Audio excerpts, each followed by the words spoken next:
Ай-яй-яй, опять не знаю. Не туда опять. Что это за бред, блин? Я не понял.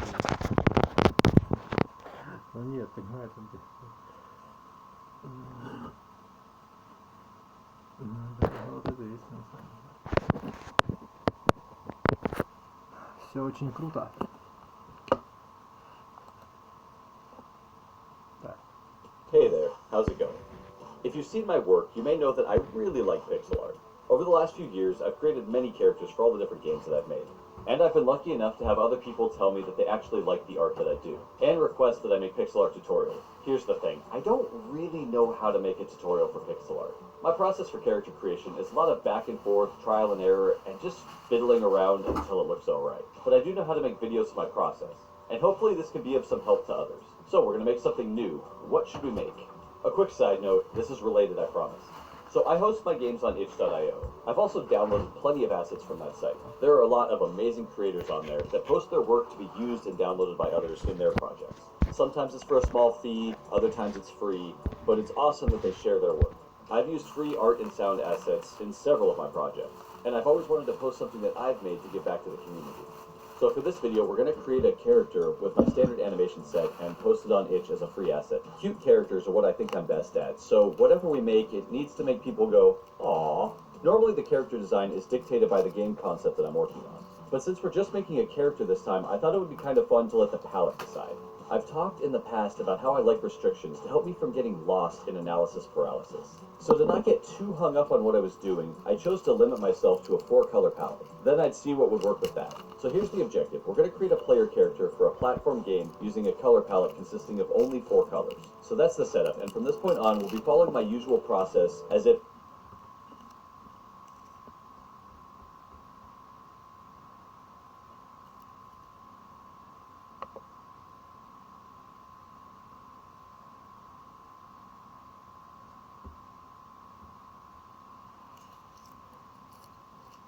Restarter. Restart. Restart.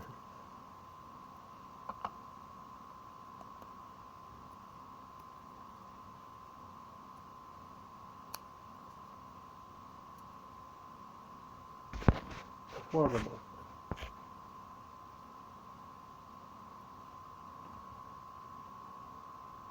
if this was any other game or game jam to create the character for the game that I'm working on. First things first, we can't do anything without the color palette. My favorite place to go for color palettes is lowspec.com, but there are plenty of other places to get color palettes if you'd like. I'll typically find a palette that I like and then later add to it, but for this, I'm setting the challenge that I'm going to pick a 4-color palette and I'm only going to use those. I set the filter to only show palettes with 4 colors exactly, and then went through and picked out a few that I liked. I opened them as new tabs so I can click through them, and then I just close the ones that I decide I'm not going to use. After narrowing it down to 2 that I like, the green shades of the Nymph GB palette, made by Carrie Lake, just stuck out to me and gave me an idea for a cute alien. I try not to argue when an idea actually comes into my head, so that's the one I went with. I downloaded the palette and opened up Photoshop. I opened a 64x64 canvas, which is what I usually work in. If you're new to pixel art, I strongly recommend do not go this large. Start with 16x16, maybe 32x32. 16x16 is a real sweet spot though, when starting out.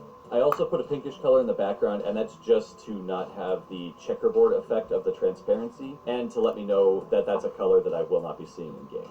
And while I play with the shapes, let me briefly talk about the tools that I use for pixel art. I typically design my characters in Photoshop, then I take them over into Sprite to animate. This isn't super efficient, and most people would probably just want to stick into Sprite. I only do this because I've been working in Photoshop for over 20 years at this point, and my muscle memory is pretty ingrained. I just work faster in it than any other program. Photoshop is not set up for pixel art by default. It takes a bit of tweaking to make it all work, and it's absolutely horrible for animating. Almost everything you see me do here in Photoshop can be done in pretty much every other pixel art program that supports layers. Hopefully that explains why I use 2 programs when for most, and really it should just make more sense to use 1. Also, for those that are curious, I use an Intuos Pro Medium pen tablet made by Wacom, or Wacom, however you say it. I didn't use a pen tablet for pixel art until pretty recently actually, within the last couple of months. So it's not necessary if you're just getting into it. but we had one sitting around the house from when my wife was doing a lot of digital illustration, and I figured I'd use it. When starting a new character, the first thing I do is just lay down blobs of color to try and get a rough shape or silhouette. I also try to pull up some reference. It's nice to have it off to the side that I can refer to if I ever have a question about how something is supposed to look. Depending on what you're making, I find tropes can be incredibly useful when creating characters in pixel art. Mostly because they're things that are part of common understanding, so the viewer will quickly understand what you're trying to display. Big round green head with a taper at the bottom and big eyes reads to almost everybody as an alien. Although I think some people would be more comfortable if it was gray, but whatever. I tried to lay out the head and the eyes were just giving me a bunch of trouble, so I just focused on the overall shape first and figured I'd get back to it later. I make broad shapes and then refine them back into what I think looks good. I eventually found a head shape that I was happy with for the moment, and then started to try out some other details. A big head with eyes seemed a bit plain, but checking the reference that I pulled up of cute aliens, some of them also had little antennae, and I figured that sounded kind of like a good addition. With the antennae looking good, I started to play with adding arms and shading. Arms are actually something I usually avoid in my characters. Seriously, look back, most of them don't have arms. This is an art challenge, and I need to challenge myself a little bit, so this one's getting them. The shading is something I play with throughout the entire design process, but I usually like to make my characters in a 3/4 perspective and give them a high side light. Here you can see that the head is shaded to look like the light is coming from the top left. So with the basic roundness in place, now it's time to flush out the eyes. I've learned through experience that the usual oval in eye that we tend to see where it's kind of pointy at the top and the back just ends up making them look a bit mean in pixel art. Big heads and big round eyes are seen as cute because they mimic the proportions of babies.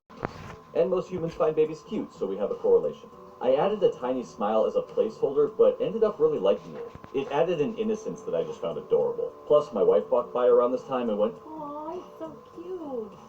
with the head going in an okay-ish direction, it's time to start looking at the body. I thickened it up a little bit because it's cooler when it fills out the space so the head doesn't look like it's massive. And I played around for a good while with some clothing ideas and found I just didn't like them much. It was really hard to find separation and do anything that stood out well, using only the 4-color limitation. This is about the time where normally I would start adding colors in, but I said I was sticking to 4, so that's what we're going to do. Now, I'm lucky that my wife is also an artist, so I get to bug her to help me talk out problems like this. She agreed that the clothes didn't work and asked why I needed them at all. None of the reference I pulled had clothes, and as usual, she was right. I gave it a belly button in my daughter's request and finalized the initial design, and it came out pretty cute. So now to bring this little one to life. I brought the alien into A-Sprite and began my usual process of animating one of my characters. Quick note, and I'll show more of this at the end, because I'm a solo dev, I've come up with some shortcuts that I use to get more animations out of my characters without actually having to make more animations. So I don't do a whole lot of squashing and stretching in the animations themselves, I actually do that in Engine. I'll show that off a little more at the end, and I'll be doing a construct quick tip video later this week to show you how to actually implement that. Again, as a solo dev doing game jams, I usually don't have a whole lot of time to spend on endless amounts of frames of animation. So I typically go with a 4-frame animation cycle for both the idle and the run. Everything else is either 1 or 2. I really enjoy the cartoony aesthetic, so my idle animations usually involve the character bobbing up and down like you would see in the old 30s cartoons. This just keeps some movement happening with the character even when the player's not active. For the bobbing, I start by moving the body down a pixel for frames 2 and 3, and then I bring it back up on frame 4. So half of the animation the player is up and half they're and 3. And then for the bobbing, I start by moving the body down a pixel for frames 2 and 3, and then I bring it back up on frame 4. So half of the animation the player is up and half they're down. And I consider this the rhythm that the character is now on. Next, to keep the movement from becoming too stiff, I make some elements move a frame later than the things they are attached to. As an example, on frame 2, the body moves down, but I keep the head in the same spot, and it doesn't move down until frame 3. This gives the feel that one part of the body is affecting the other, but also not making it seem like they're rigidly glued together. And to continue this, since the head moves a frame after the body, the antennae now have to move a frame after the head, and then I repeat this process in reverse going back up. By not having all the character elements move on the same frame, it creates more fluidity in the movement. This isn't amazingly detailed or realistic, of course, but it gives enough life to the character for what I want. For me, animating is a lot of selecting certain parts of the body and then moving those. Then I watch it and think, does it look good? No? Okay, let's undo that, and how about this? And repeat. Okay, once I'm happy with the idle, then I can move on. I spend a lot of time here with the idle animation, specifically because it will be the base that I use for most of my other frames. I did do something a little different for this character specifically, which is I added in an extra blink animation in the idle. I don't normally do this, but I did because I thought it would look cute and give more variety if anybody wanted it. Now for my biggest challenge whenever I'm animating, the run cycle. Luckily, I've mostly nailed this down for my style of characters, and I can just usually refer back to the monkey sprites that I've already made. But to break it down, here's what I do for the 4-frame run cycle. Again, I build all of this off of the initial idle frames in order. Frame 1 starts with the leg closest to the camera, backwards at full extension. Remember that arms and legs move opposite, so when the leg is back, the arm on the same side should be forward. For frame 2, I bring the leg facing the camera in with a bent knee, and I move the arms into an in-between state. Frame 3 now quickly jumps with the leg closest to the camera being all the way down, and the leg farthest from the camera being at full extension backwards. With my style, this basically means that I just erase the leg and move the back arm forward. Frame 4 is pretty much just like frame 2, but now it's the leg that's furthest from the camera that has a little bit of a bent knee. There aren't a lot of accessories to help sell motion on this character, but I push the antenna back to simulate some force of them being pushed backwards while the player's moving forwards. After I get the run working, I then move on to the jump, which usually involves stealing the leg from frame 1 of the run, and then copying it and flipping it to the other side. Now it's the back leg also. I raise the arms, and then I lift the face. This is a very cartoony jump pose. No one actually jumps like this, but I find that it reads really well, and that's what's most important to me. I typically only go with a 1-frame jump, so once it's all together, naturally next comes the fall. In platformer games, falling is an animation that the player can be on for a moment or two, depending on how large of a drop you have in the game. So to spice it up a little bit, I go for 2 frames of animation and get a little bit of a flapping in the wind effect. For here, that meant bringing the feet together and sticking the arms out in kind of a balancing motion. Then I took the antenna, flipped them up, and made them shift back and forth as if they're flapping in the wind. After fall, I move on to the hit animation, and for that, I just start with the jump as a base and mess everything up. I make the limbs bend weird, I make the eyes different sizes. You just make the character look genuinely unhappy. I then make another frame and fill everything in with my lightest color. When looping, this will give a flash effect that I prefer over the retro style flashing where the player would disappear and reappear. I forgot that I had one more animation to do, so I actually added an outline to see how it looked using the built-in outline effect in Asprite. The double outline is a style that I've used a fair bit, and I kind of dug how it looked here, so I stuck with it. But if you download the character, there will be a version with and without the light outline, because sometimes the light outline just doesn't work with everything. I added it here thinking I was done, but then remembered I still needed the death frame. I quickly threw it together as it's not really seen for a long time typically, so it's fine to just kind of be a bit basic. I lay the character down and move some elements around, the same as I do for the other frames, and then I replace the eyes with X's. And that pretty much gives us our character. This is how I create pretty much all of the characters for all of my games. I threw together a quick demo so we could see the animations and how they work in an actual game environment. This will also be on the itch page if you want to check it out. There's not a whole lot to it, but you can move the character around, jump, fall, get hurt on spikes, you can even die. I also added a demonstration of the squash and stretch that I talked about earlier. It can be turned on by pressing T, so you can see the difference in the way I make the animations and how I usually have them presented in the game. Again, if you want to see how I did that effect, it'll be coming out later this week. Be sure to hit subscribe. It's super easy. And that's pretty much my process for making a player character. I think this little alien came out pretty well. I hope this was interesting, or at least entertaining for you. I get asked about my process a lot, and this was a fun way for me to show it off, as well as create something fun that others could use if they want to. If you'd like to download this character, the link is in the description, and you're free to use it however you like. No credits necessary, but it will always be appreciated. Also, if you do make something with it, please let me know. I would absolutely love to see it. Найдите работу на лучших условиях среди сотен тысяч вакансий на Авито. Например, рядом с домом. Авито. Making your own game art can be extremely difficult, like downright painful, especially if you've never done it before, which is why so many indie developers have come with pixel art, because it is so much easier to get started with than any of the other art forms, and it's far easier to get proficient with it than any of the other art forms. That is not to say that it is an easy art form, because all art is a struggle. Forever. Always. Not to worry, in this video I'm going to be sharing an entire pixel art framework broken down into 10 tips, starting with the technicalities and ending with tips that you've never heard before. But first, allow me to introduce myself. I'm Alvin. I'm going to be telling you how to become a pixel art master. I'm also not a pixel art master. I'm sorry if that's disappointing. However, a lot of the tips that I'm going to be sharing in this video are going to be shared in a way that I wish that they were presented to me. And when we go past the technicalities, I'm just going to go into tips that I was just never told before.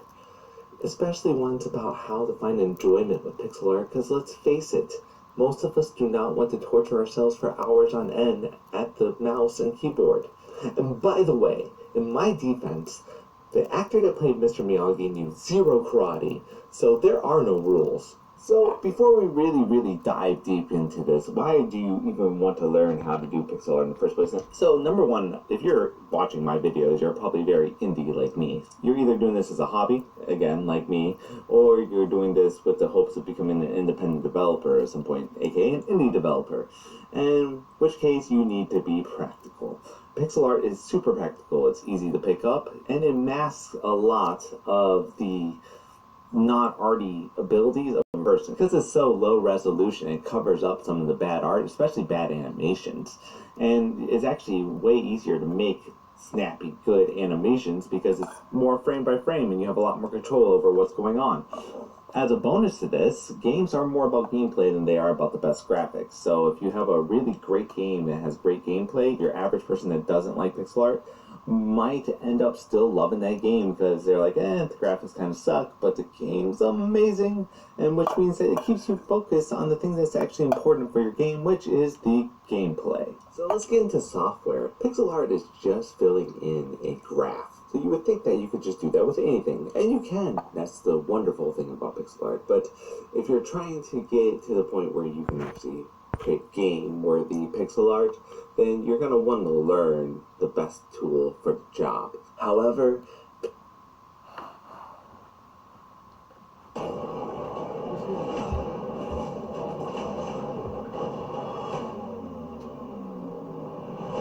Enemies rise. Weaponry advances. This war is always evolving. And so are you.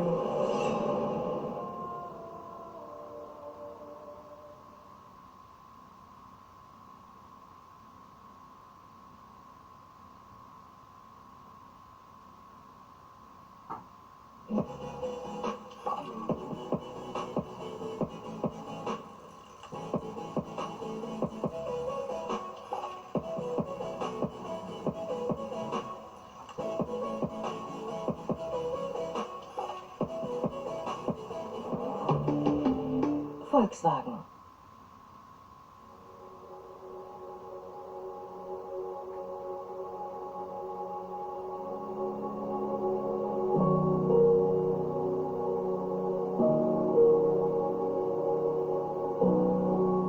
When I started making games, I really didn't think it would, honest to goodness, change my life. I didn't even consider myself a game developer. I was just a film school graduate living in the middle of nowhere in Utah. I didn't even know how to program, and honestly still don't. But here I am, a full-time indie dev. Before I get into that though, let's start at the beginning. Что такое? If you land it, I'll try it.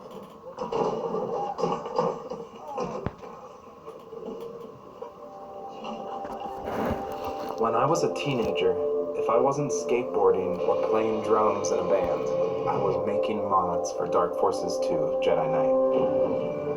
I created places like a hotel space station, a haunted campsite, and an abandoned city.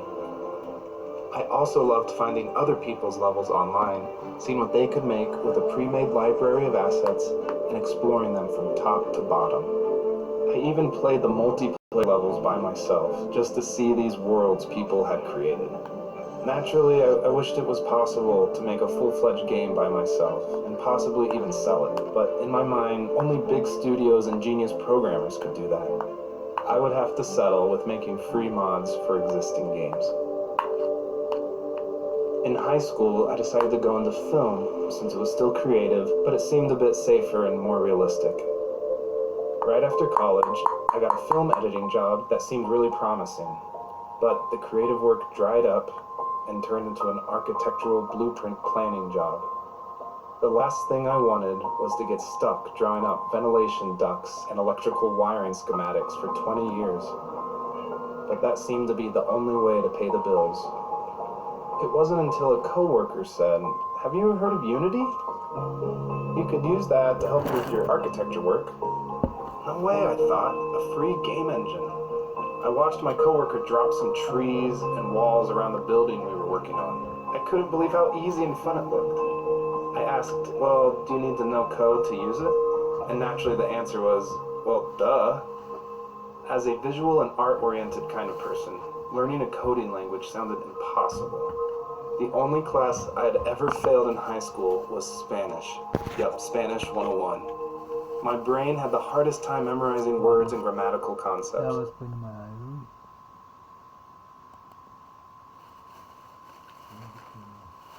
Привет, как дела? Знаешь об игре League of Legends? Если нет, то сейчас расскажу. В команде обычно 5 человек.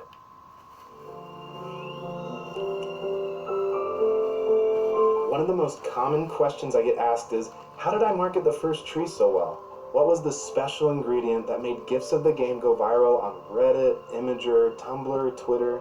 Like a lot of answers in life, there isn't one simple reason why the game did so well in attracting an audience. In fact, I could attribute a lot of it just to being lucky, but something important I learned is that luck is only part of the equation. Here are the reasons why the first tree marketed so well. Reason number 1, the visuals were eye-catching. The bright colors of the fox contrasted well with the beautiful lush forests. I tried to follow the basic art rules of complementary colors, contrast, and negative space. Usually the whole environment was one color, while the fox was a bright orange. Imagine you're like scrolling through Twitter through like 100 posts per hour, and it makes sense that this colorful, striking image would catch your eye for at least long enough to go to the website and learn more for 15 seconds. The visuals set it apart from all the other 2D games as well. Here was a beautiful 3D adventure game that didn't look like other indie games. It looked beautiful on its own, which is important for the initial 3-second window of selling your product. Reason number 2, it reminded gamers of things they already loved. By far the most common comment I read was how the game reminded them of Okami, the Capcom adventure game starring a hand-painted wolf. That game had such a big cult following that they'd attach themselves to my game immediately just by association. The comments would always remark how it reminded them of their favorite things like Miyazaki films, Firewatch, and Journey. In fact, a Kotaku article that got me a lot of press had it in the headline, Journey plus Fox. People normally don't want something completely foreign and unique. They want something they already love with a little twist. I haven't even mentioned the legions of Fox fans who will buy anything with a fox. You want to know the real reason my game did so well with a $0 marketing budget? It had a fox. My first game was abstract and didn't have a visual character to rally around. In the first tree, you were a fox, which was front page news for kids, teens, and adults alike. When they found out it was a story-driven title with a beautiful music score, that attracted fans of a different kind who loved any game in that particular genre. It hit the mark for lots of different communities, and that's why the market was so big for such a niche, experimental game. Reason number 3, I posted GIFs constantly. I took some advice from the makers of the cute farming game, Ooblets, who said that their goal in development was to focus on the visuals first. This allowed them to start posting images and GIFs as soon as they could, even though the true structure of the game hadn't been completed or even started in some cases. Marketing is a drop-by-drop accumulation, so I knew I had to start as early as possible.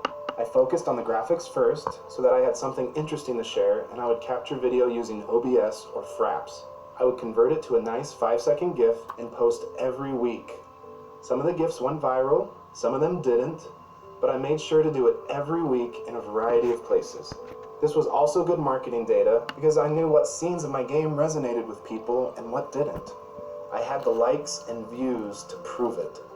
A lot of features in the game were added just because of that data, like the giant bunny glitch GIF that went viral on Twitter and Reddit, which led me to adding it as an Easter egg in the first level. That data also helped me piece together my main marketing materials like my teaser trailer and Steam screenshots.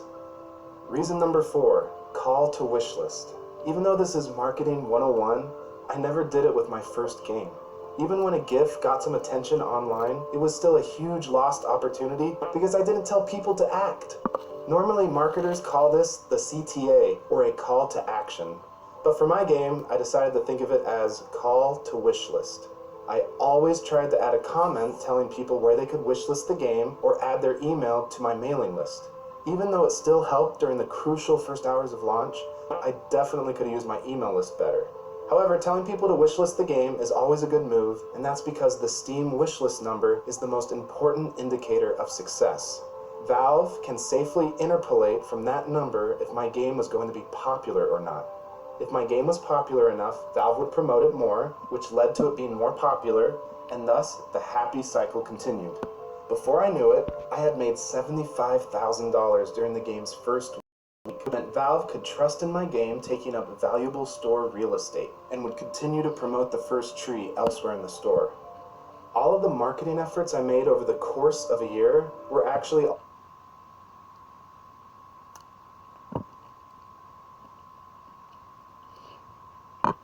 all for one single day, launch day. For now, your goal is to find those people who want to buy your game and make sure they're notified when your game launches. It will take time, and you'll have to get really good at making eye-catching gifts, but it's essential. I'm going to repeat it. It is essential for indie devs to market their game if they want an audience of any kind.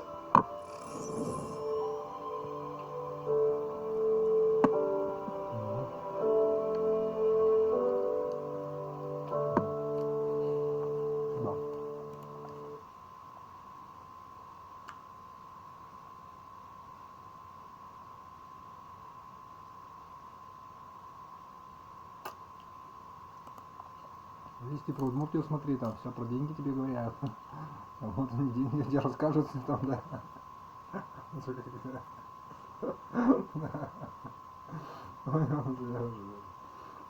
Главный тренд 2021 года в онлайн-бизнесе как бы понимают, ну да, понимаете, ну да. Маркетплейсы. Везде Такие так, площадки, как Озон и Валби. Для слабых людей, то есть как бы для незащищенных. Ну, это надо тренироваться, да. Потому да, просто надо быть либо беременной быть, либо тренироваться, как бы и то, и другое можно и то, и другое. Можно я посмотрю такое.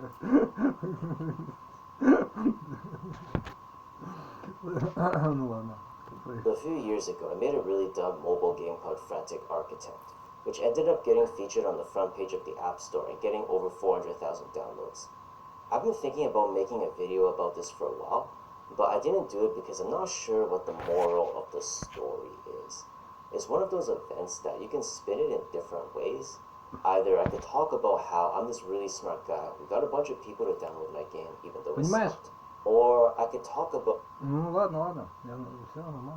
how I wasted a lot of time building something that's basically useless. I did write an article about this back in 2017, but I feel like I didn't explain the full story very well. And then the Reddit commenters seem to get the impression that I'm just this sellout who made the game to make money. But come on, man, that's like totally not true. I made the game so that I can make this YouTube video several years later and make money from that. This video is divided into two sections. First, I'll explain what happened. I'll tell you how I came up with the idea for this game, how I built the prototype in one day, and my analytics for the installs and the revenue.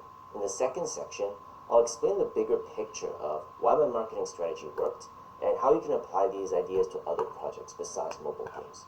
Let's get started.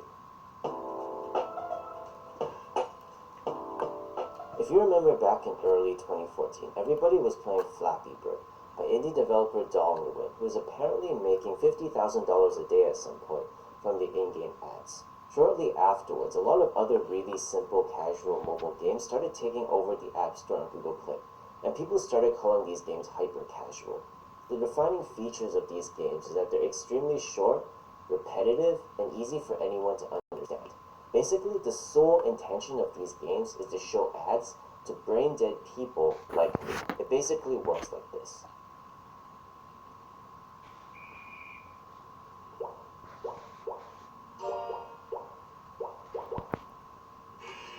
Bro, you suck at this game. Let me help you out. I'll give you 10 more lives if you download this app first. When hyper-casual games started taking off, I had already been building games for a couple years, so I thought, oh, this must be a great way to cash in on my skills. I was totally wrong. It's actually very hard to monetize because there's so much competition since these games are so easy to make. and the user retention is very bad since nobody really likes these games that much, so you don't make very much money per user. But back then, I wasn't thinking carefully about how to solve these problems. I was just too tunnel visioning on researching the popular apps and trying to reverse engineer their success instead of building something that I actually wanted to use myself. So I would scroll through the top hyper-casual games on iOS and Android, and I would play them to try to get inspiration for my own ideas. When I did this, I noticed that these games usually have two companies showing up on the splash screen. One is the game developer, and the other is the publisher. And most of the popular hyper-casual games are actually published by the same few companies. The biggest one right now is Voodoo, and their apps have more downloads than any other company in the world besides Facebook and Google. The publishers help promote your game in three main ways: social media ads, cross-promotion from other games in their network, and helping your game get featured on Apple and Google. These publishers would really sell developers like me on the fact that they had these inside contacts at Apple and Google, so you would have a much better chance of getting featured if you work with them. I don't know how much of this is actually true, but these days you can actually just submit a form to Apple and request to get your game featured, so you should definitely try that out first. But back then, I was just really gullible, and I liked the idea of working with a bigger company. It just made me feel more legit, you know. I didn't want to feel like just some dude making a game by myself. I didn't do too much research into the tangible benefits of working with these publishers, but the funny thing is that things actually turned out better than it should have, given the kind of mindset that I had. My strategy was to build one game prototype after another and send them out to all the publishers, and I would find these publishers just by looking through the top charts on Android and iOS. Найдите работу на лучших условиях среди сотен тысяч вакансий на Авито. Например, с удобным графиком. Авито. Здесь решают для...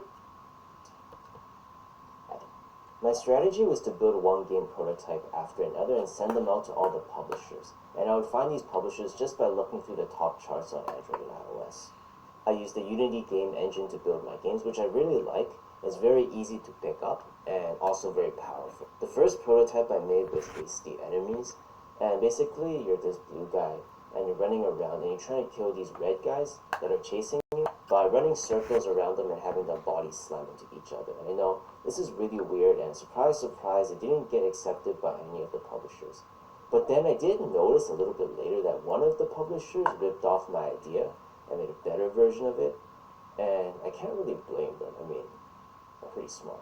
The second was Super Aquarium, which I talked about in one of my older videos, and I spent way too much time on this. It was a month and a half of full-time effort while I was on summer break, and again it was rejected by other publishers I sent it to. Third is this game called Square Stack, and it's basically a variation of the classic Stacker arcade game, where you have to match up the colors of the squares, and this was also rejected by other publishers. Finally, I came up with the idea for Frantic Architect while I was in a plane, and I was watching some documentary about classical architecture. The game design is based off of Square Stack plus another game that I worked on a few months before, and I think sitting on the plane doing nothing and just watching that architecture documentary sort of helped me weld all those ideas together. I built the prototype in one day, and I included the source code in the description in case you're interested. It's really simple. You just tap anywhere on the screen to place down the glowing block, and you have to grow your tower as big as possible without making it imbalanced. Unity handles all the physics, so I mainly just had to code the placement of the blocks, and then I checked the speed at which the tower is moving in order to determine if the thing is falling down. And once it falls down, the game restarts. It's kind of like a metaphor for life, you know.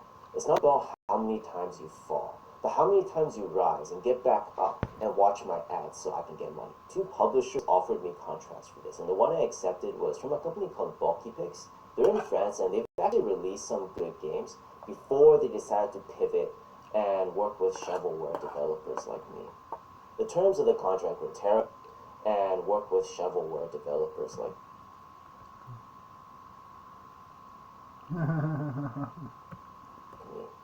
The terms of the contract were terrible. They basically offered me nothing in exchange for 50% of the revenue. They did say that they would promote my game for 1 week after launch, but to be honest, I'm not really sure that they did that.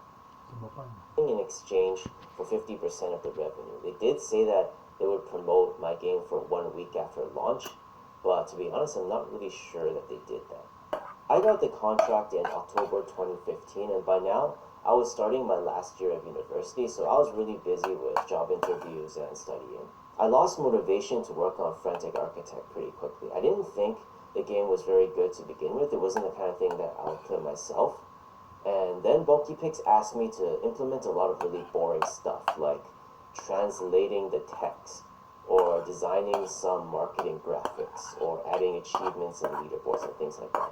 The more I worked on it, the more I realized that this isn't a good use of my time. And my main motivation for finishing it out was just to put something on my resume. This is not very motivating, so I procrastinated out, and it was just to put something on my resume. This is not very motivating, so I procrastinated super hard. It took me 6 months to finish a game that I basically prototyped in 1 day. The game was finally released in March 2016, and that day, my product manager over at Bulky Pix Skyped me and said, hey, your app is featured worldwide on the front page of the App Store. This was super surprising to me, because at this point, all I knew was that they had pitched the game to Apple. They didn't tell me how the meeting went. And since I personally didn't think the game was very good, I was very surprised that this happened.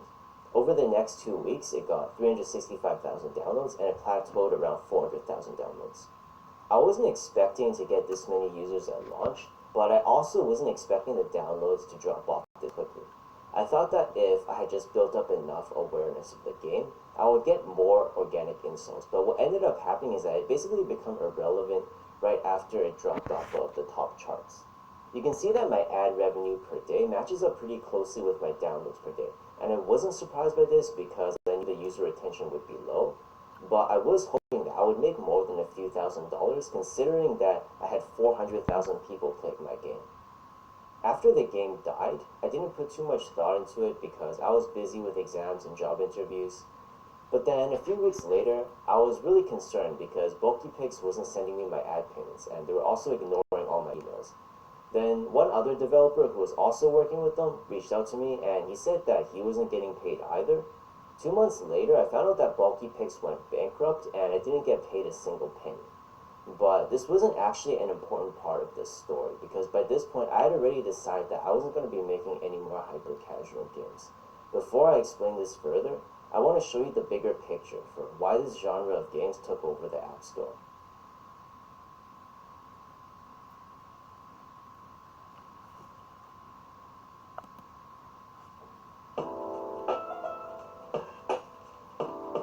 There are 2 key advantages that hyper-casual game developers try to exploit. First of all, because these games are so simple to make, they can build them very quickly. Voodoo launches a new game every couple of days, and by doing this, they can test their ideas and gather data much faster than other kinds of game developers. I think that a lot of startups in general can learn from Voodoo's ruthless focus on launching new products. Second, the audience for these games will learn from Voodoo's ruthless focus on launching new products. Second, the audience for these games are very broad because they're so simple.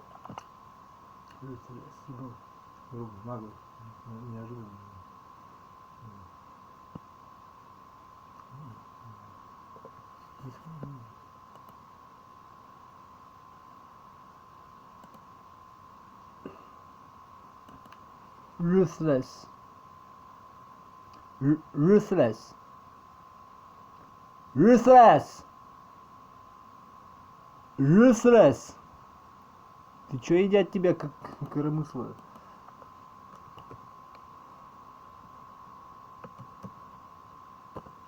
Какой еще казах? Ты что, не видишь, там английский написано? Иди в жопу.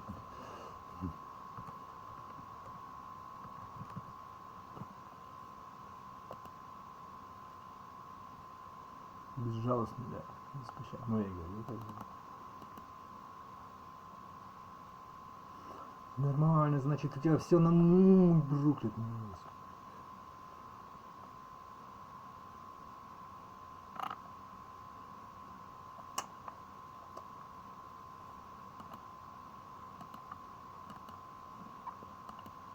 And easy to understand.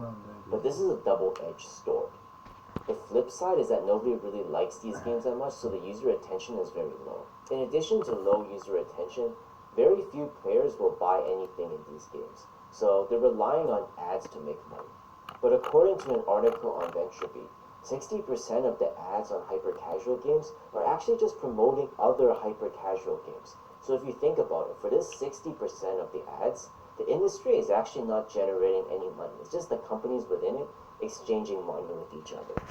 The reason the industry can sustain itself is because the other 40% of the ads is sold to brands and other mobile game genres. The main argument for the growth of the hyper-casual genre is that it's introducing non-gamers to games. So the advertising space is very valuable to these other mobile game genres. For example, let's say that the first game I ever play in my life is Flappy Bird. And then inside Flappy Bird, I see an ad for a more hardcore game, like Angry Birds. And then I'm like, oh, maybe I'll check it out. The main problem with all of this, in my opinion, is that eventually people are going to realize that playing these games is an extremely unfulfilling experience. It's already much harder to get people to download your app now compared to a few years ago, and the standards for app quality is just getting higher and higher. Eventually, I think some game developer will figure out how to make a very good game that actually appeals to a broad audience of non-gamers. And I don't know what this game is going to look like, but I think that when it comes out, it's going to change the entire industry. I think that 10 years from now, people are going to be looking at the hyper-casual games from these last few years, and they're going to think, wow, why would anybody want to play them? It's kind of like how we see those old, bad TV shows from the 90s with a lot of commercials in them. If there's one thing that you should take away from all this, is that you shouldn't be afraid to build something just because there's a big company in this space. Voodoo just raised $200 million, and apparently they test out 300 to 400 games every month. But somehow, everything they make is crap that was inspired by this one dude in Vietnam who made one popular game in a few days. There are a ton of indie games released 10 or more years ago that are one popular game is crap that was inspired by this one dude in Vietnam who made one popular game in a few days. There are a ton of indie games released.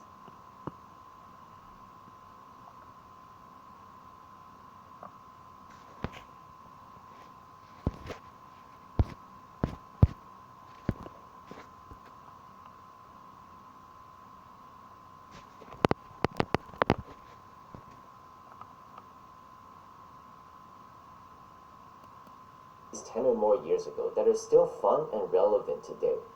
But how many of Voodoo's games will anyone remember 10 years from now? You might argue that their whole business is built to capitalize on a trend, and whoever's running the show is going to be so rich in 10 years that they're not going to care what happens to the company. But we take a deeper look at the numbers. The estimated total revenue for all of Voodoo's apps in September 2019 was only $500,000 according to Sensor Tower. And considering that they had to pay for a lot of their 77 million downloads that month, and considering that they have to pay off their 194 employees, this company is definitely losing money. And at the end of the day, would you rather be the dude in this suit who pretends to know what he's doing, when he's actually just throwing a bunch of darts on the wall and hoping that something sticks? Or would you rather be the dude in his room who made one popular game that he thought was cool and ended up changing an industry forever? That's it for me. Thanks for watching, and I'll see you in the next one. Ну, как бы нет, не очень надо. Ладно.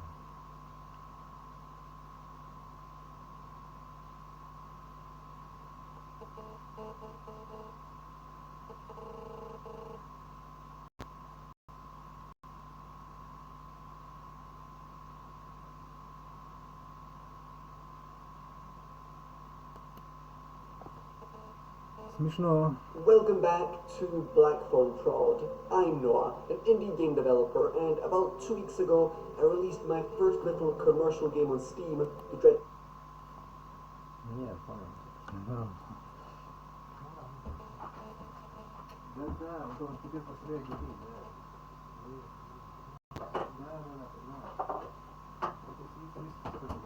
Последний говорил однажды, да. Ну ладно, да, молодец.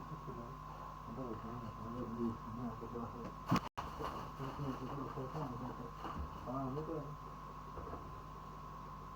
Не, мне интересно, да. Да, наверное. Фри,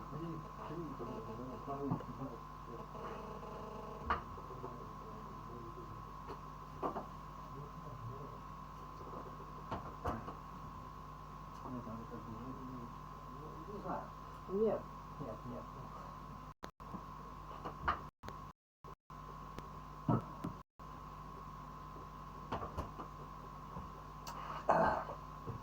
Женщина, знаешь, чем хороша? Нет. Он для себя так вытянул взгляд.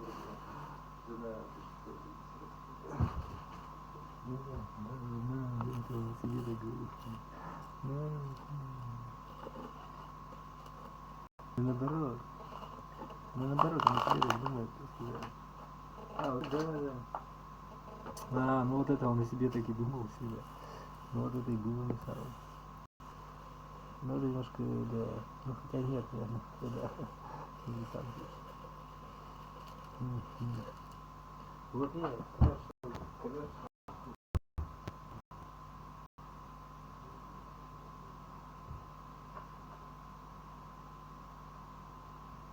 Ну нет, да, понимаешь. Да. Ну пересмотри, ну давай пересмотрим вместе, смотри. Ну да, репертуар тебе надо, да, понимаю там типа. Да, то есть когда он пожар, да.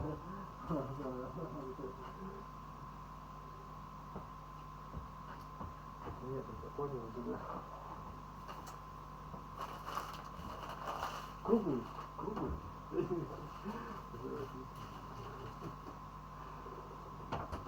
Ой, прямо такая сложная. Ты же круглый, иначе, да. Круглый, да. Да. Не, как бы для меня-то это хорошо. Ну что это, да. Любви продукт, ну как бы. Хочешь смейся, хочешь не смейся, Аллах другой любви не знает. Продуктов других не бывает. Ну все остальное такое. Он типа того, да, воздушно. Сомнительно, да, немножко, да. Ну там, не знаю, кто там. Жизнь, короче, да, понимаешь. Психиатры, не знаю. Фотографии, как бы, ну это не надо, это. Как бы, да. Объективный мир, короче. Жизнь, она не знает других продуктов. А это все свинарный способ. Беспонтовый и нездоровый, кстати говоря. Если честно, ну это уже извращение, как бы. Ты на здоровье берешь и там, да. Лучше, да, понимаешь. Ладно. Мяу. Вискерс. Ну ладно.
Нет,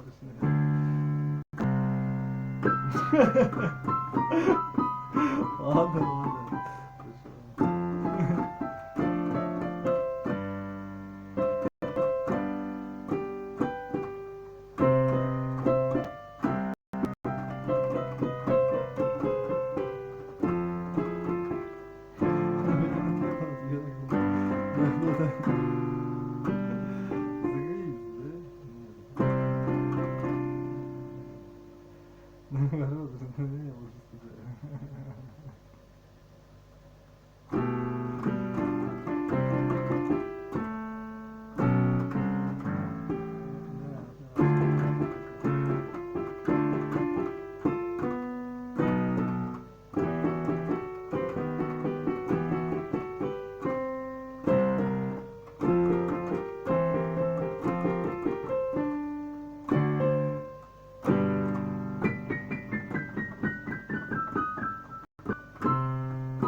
Вот наоборот.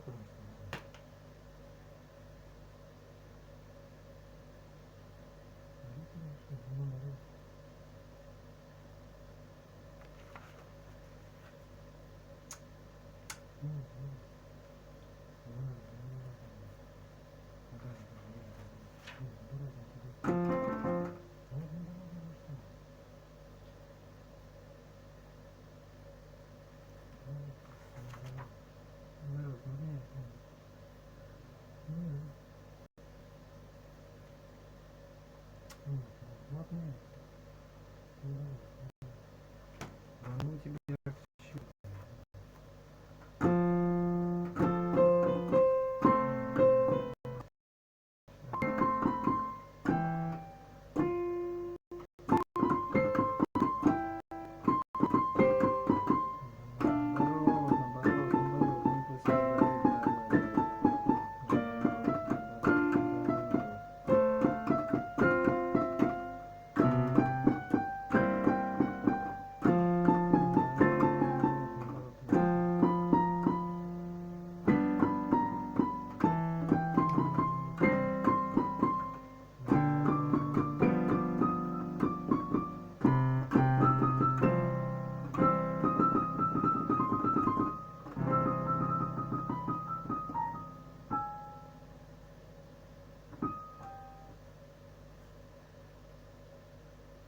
опаньки.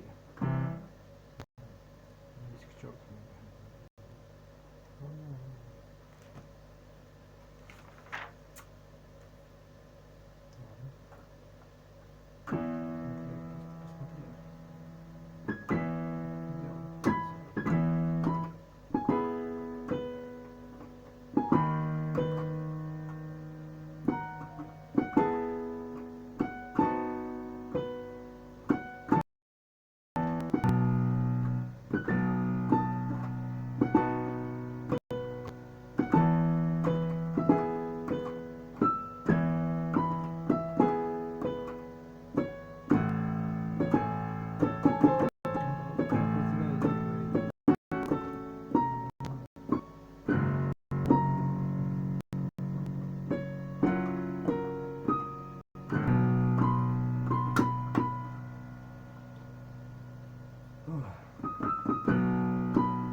отношения скрыты.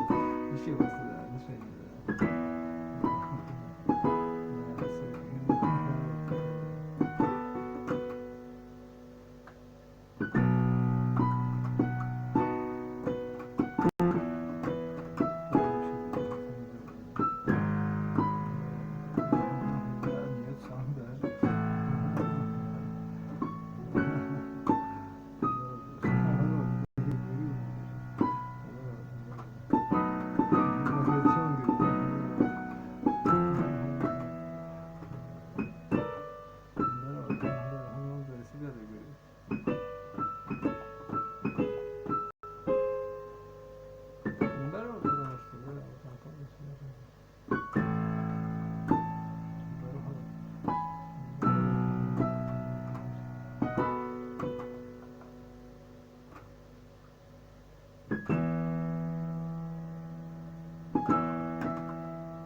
Вверх.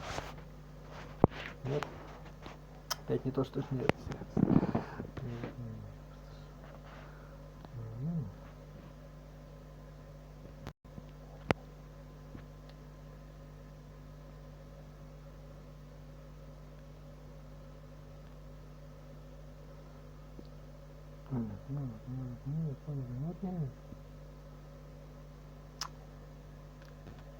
Вот нет.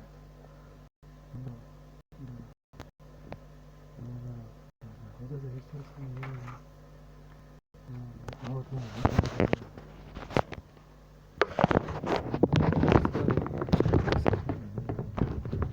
А, для себя. Вот это и есть она самая, да.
Небо вокруг.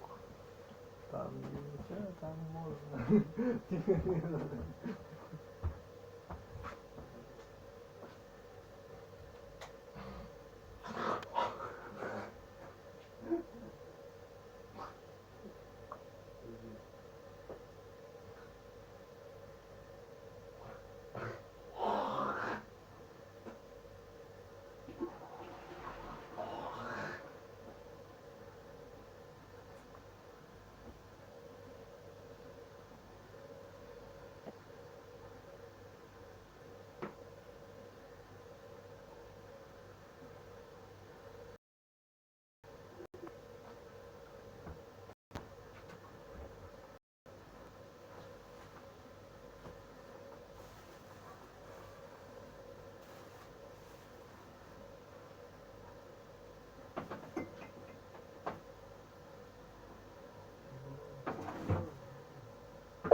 В своем духе репертуарном.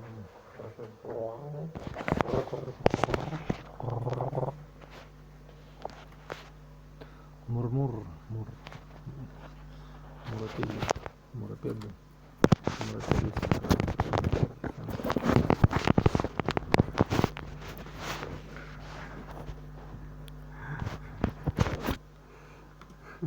Whispers. Until the 5th of September, which was launch day, I hadn't made any money with my games.